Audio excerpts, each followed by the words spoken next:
I dealt with pain for 17 years of my life. I was on the verge of losing my wife, my kids.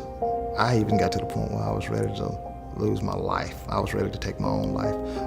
To be honest with you, I had gave up on life. I mean, I had doctors to tell me, look, I won't touch you with a 20-foot pole, I had told some of my friends, I said, if I gotta live like this for another 25 years, I said, don't even wanna live. People don't really realize what you go through when you're having back pain and how you feel. You're not being able to work, your income's not coming in, you're not taking care of your family. I'm the life of the family. And it got so bad that I wasn't coming around nobody. I wasn't taking no phone calls. I mean, I didn't want to be, I was just gone. I mean, nothing could make me happy. I was crying all the time. My wife told me, she said, I cannot take it. I can't take no more of it. I got a little girl that's 2.5 years old. I couldn't do anything with her. I would go in my room, close the door. I didn't want to have anything to do with my wife. I was on the brink of divorce.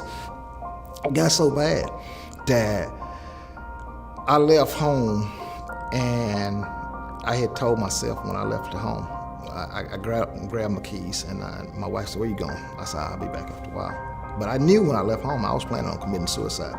And why I picked out 19 18-wheelers, don't know why the number, but I had picked out 19 18-wheelers, because I said, I'm gonna just do it. I said, I'm just running to an 18-wheeler and just take myself out.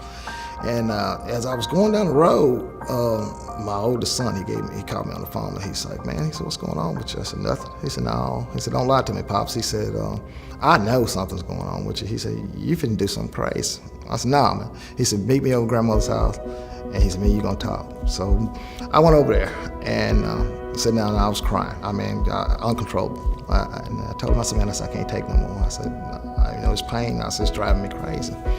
And he said, why not? He said, why not call Dr. McCord? This was after after I had heard it again. He said, why not call Dr. McCord and talk to him, see what he can do for you?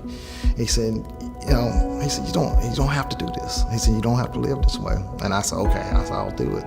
The other doctors had told me, no, it's really nothing I can do. I wouldn't touch you with a 10-foot pole. But Dr. McCord brought me in, put his arms around me and said, hey, we can fix this problem. And, just give me the opportunity.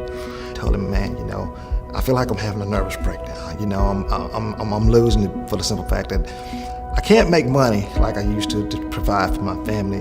My job, they don't want, they're not cooperating with me, right? He says, don't worry, partner, we're gonna fix it. I was on the brink of divorce, and I told Dr. McCord about it. He said, I can help you, just tell your wife to hold on. I mean, even she came up with me. He talked to her, but one-on-one. He explained to her, this is what he's going through with. I mean, I can honestly say he saved my marriage. He saved my marriage. Really and truly, he saved my marriage. And by that, it made me feel a lot more comfortable that I had somebody that knew what they were doing and that cared about me as an individual. Not just a person that I was just a number to them. I was a human being. And so that put me at ease. I went through my first surgery with him, and he got me back out on the road, and he gave me my life back. After, my surgeries and everything, after a day or two, I'm walking around, My boys, they ask me all the time, they'd be like, man, do you hurt? I said, the surgery, it hurt you being cut on, but the other alternative where I was, I can get up, man. I said, I didn't really know that I could feel this good, But I could still stay at home and, be able to do things with my little girl. She can hold my hand, we can walk, I can take her to the park. I didn't have that before I met him. But now I got it, and I'm thankful. I'm thankful. He's God sent. I mean, no matter where I go, where I'm at, if I see someone, they don't even have to tell me they have a back problem, because a person that have a back problem can identify another person that have a back problem. So I can see them with a back problem, and I'll go up and ask them. You might not know me. That's my line. I said, you might not know me, but I feel like I need to talk to you because I see you have a back problem. They'll be like, how did you know? I said, I have one myself. And I said, but I got an individual that if you was to give him a chance, I said, I believe he can help you. And believe it or not, I have Dr. McCord's number. I can't even remember my own brothers and sisters' phone number, but I can tell you what, I can tell you Dr. McCord's number in my sleep. That's how much I believe in him. I know it's 615-329-0033.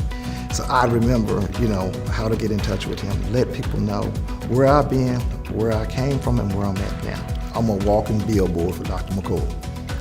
I really am.